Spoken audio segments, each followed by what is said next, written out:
tai pakoregavom, šiek tiek su kolega Vladu nebuvom tiksliai padarę, nes viskas iš rankos braižyta, perkelta.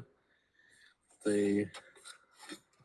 viską patikslino skardos sprendimai, perbraižėm ir turim tokį galutinį variantą. Vežamės namo ir virinam prie stakanų. Taigi jos montuos iš čia.